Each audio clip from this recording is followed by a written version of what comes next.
તમારો મિત્ર પ્રકાશ કણજરિયા તમારી ચેનલમાં સ્વાગત કરું છું। તો અહીંયા આગળ શું કરવાનું છે, આપણે ધોરણ 10ના અગાઉના બોર્ડના પૂછાયેલા પ્રશ્નપત્રો અથવા તો મોસ્ટ આઈએમપી પ્રશ્નપત્રને શું કરવાનું છે, પ્રેક્ટિસ કરવાની છે। અહીંયા વિભાગ 2 છે 25 થી 37નો જે તમને પ્રશ્ન પૂછાય છે। અહીંયા આગળ કેટલા માર્કનો છે, 2 ગુણનો પ્રશ્ન હોય છે।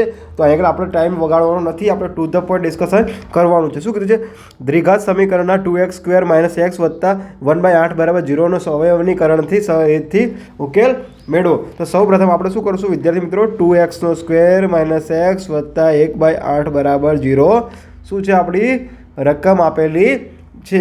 તો હવે આપણે શું કરવાનું છે, જુઓ વિદ્યાર્થી મિત્રો, હવે તમે જો મૂંઝવણ ક્યાં થશે તમારે, જો હવે શું કરવાનું છે, હવે 8 ક્યાં છે, 1ના છેદમાં જ છે। તો હવે 8 અહીંયા આગળ ગુણવા પડશે અને અહીંયા આગળ ગુણવા પડશે। તો અહીંયા આગળ કેટલા થશે, 8 × 16 x² - 8x + 1 = 0। તો આપણને જે અત્યાર સુધી શીખ્યા હતા આપણે વિદ્યાર્થી મિત્રો, એ શું હતું કે આપણને આવી રકમ આપેલી હોય છે વધારે ભાગે, રાઈટ। તો આવી રકમનો મતલબ શું થાય કે x² - bx + c = 0। આની સાથે આપણે શું કરતા હતા, સરખાવતા હતા।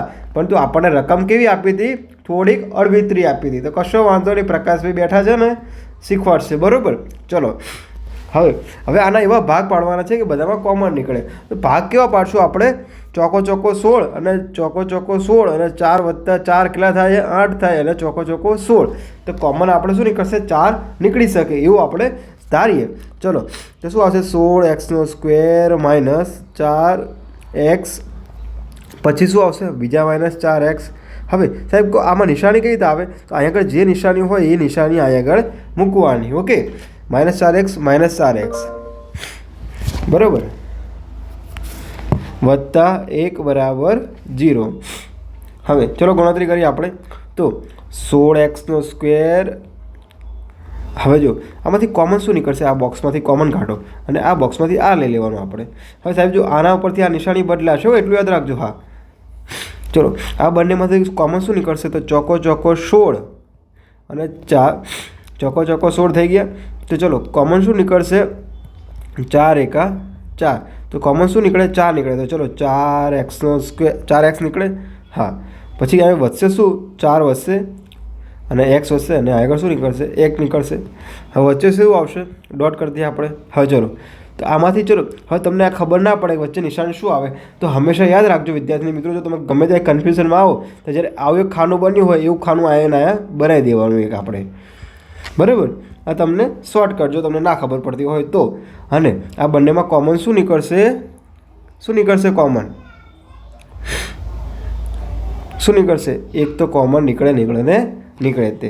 ચલો તો આપણે એક આ રકમ આવી ગઈ, 4x અને કૌંસમાં 4x - 1 અને 1 અને 4x - 1। તો આપણે આ રકમ મળી ગઈ। ચલો હવે એનું આપણે શું કરીએ, સોલ્યુશન કરીએ।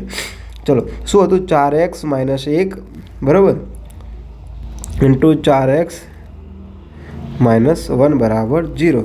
તો હવે જો, તો 4x - 1 = 0 અને 4x - 1 = 0। તો શું આવશે, 4x = +1 અને x = +1/4। તો આગળ એ જ રીતે આવશે, 4x = +1, x = +1/4। તો અહીંયા આગળ આપણા એક્સના મૂલ્ય કેટલા મળી ગયા, 2 મૂલ્ય મળી ગયા, કયા, x/1/4 અને x/1/4। તો આ બંને આપણને શું મળી ગયા, મૂલ્યો મળી ગયા। જો વિદ્યાર્થી મિત્રો તમે અત્યાર સુધી આ ચેનલને સબસ્ક્રાઈબ ના કરો તો સબસ્ક્રાઈબ કરી દો અને તમારા બીજા વિદ્યાર્થી મિત્રોને પણ મોકલો। અને જો કોઈ પણ પ્રશ્ન ના આવડે તો એનો ફોટો પાડી તમે મને નીચે વોટ્સઅપ લિંક આપેલ છે, ત્યાં આગળ તમે જઈને મને વોટ્સઅપ કરી શકો છો। જય હિન્દ, જય ભારત।